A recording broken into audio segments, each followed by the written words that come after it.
Are we here for your X-Men Days of Future Past review?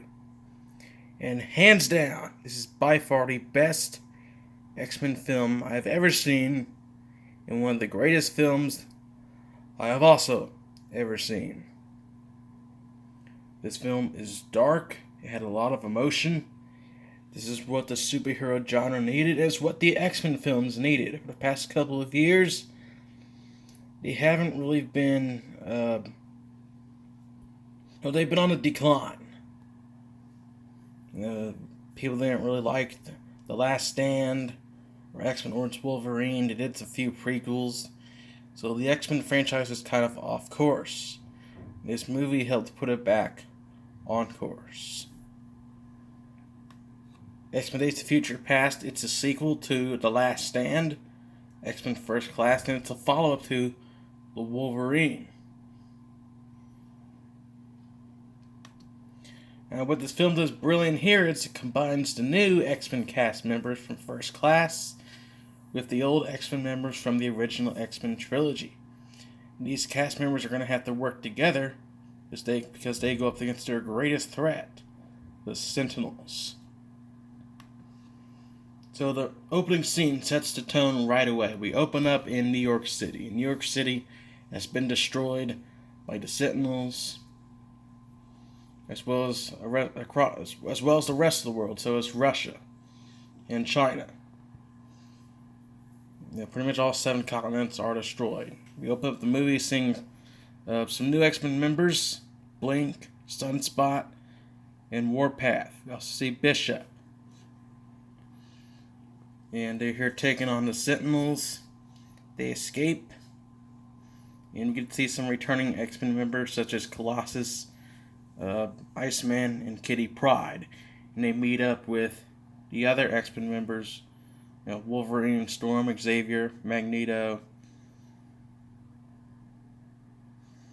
And Xavier tells the story of why these Sentinels are here attacking, why they're here destroying the world, killing mutants, because what happened in 1973.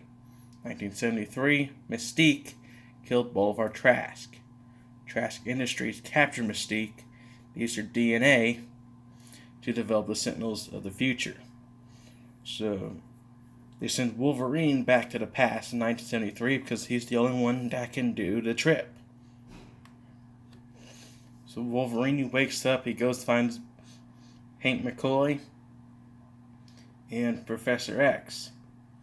At that time he didn't really have his powers, so Wolverine has to convince him of what will happen in the future. He tells Xavier about how he got his powers, and the fact they didn't have the powers at that time. And Xavier's kind of shocked. He was like, "Are you a spy?" Wolverine was like, "No." Also, Wolverine told him we need Magneto too to help find Raven. And Xavier, he kind of thought Wolverine was crazy there. He didn't really look too good.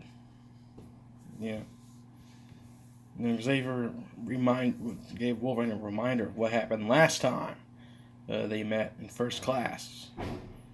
That was kind of funny. And then we go to Sagan. We see Lucas, Till, Havoc. They're in some type of military base. We see Mystique break them out. Then meanwhile, Wolverine goes to Quicksilver's house because they want to try to break Magneto out of prison. He's in prison because he allegedly shot JFK. But Magneto, he said that JFK was a mutant. He was trying to protect him. So they break out Magneto here. We get to see Quicksilver. He infiltrates the Pentagon. You get to see a great Quicksilver scene. The scene is like everyone is just paused. See Quicksilver running around.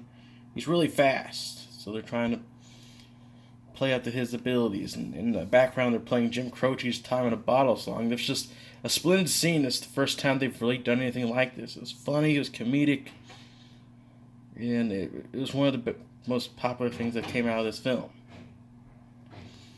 So Quicksilver is able to rescue Magneto, and Xavier thinks him for his efforts.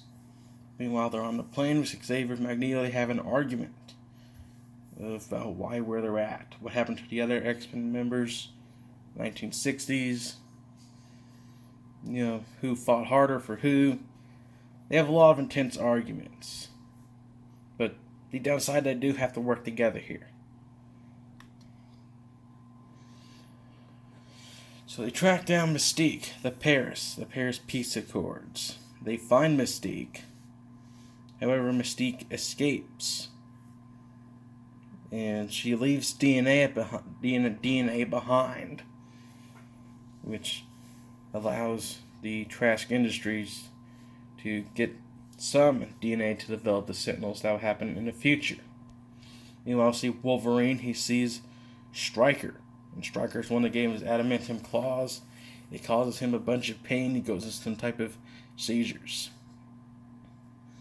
Magneto, he goes his own ways after what happened at the Paris Peace Accords. Xavier's all depressed. He goes back into the X-Mansion. He says like he's given up. He says they sent down the wrong man. Wolverine was right. It's supposed to be from Charles Xavier that should have been sent down to the past. But he was the only one physically able to make the trip. Tells Xavier to read his mind. So Xavier goes deep into his mind and he meets Professor X in the future. He reminds Charles that he needs to have hope and that humans can change.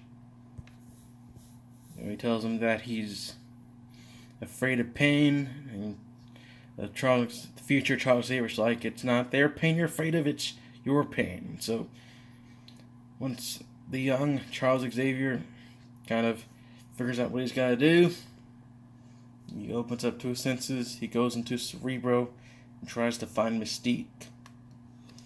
And Mystique is going to Washington, where Trask is at. They are doing a military demonstration of the Sentinels. And it goes awry when Magneto comes along. He drops a baseball stadium on the White House. You get the Sentinels come into action. You can see Wolverine take down one of the Sentinels. In the future, Storm gets killed by the Sentinels. You also see Sunspot, Blink, Iceman. They're all getting killed by the Sentinels. It's up to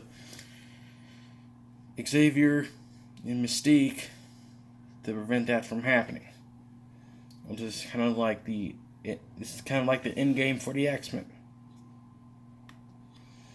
So Magneto, he uses his powers to rip open the vault in the White House. There's apparently a safety vault for the president to go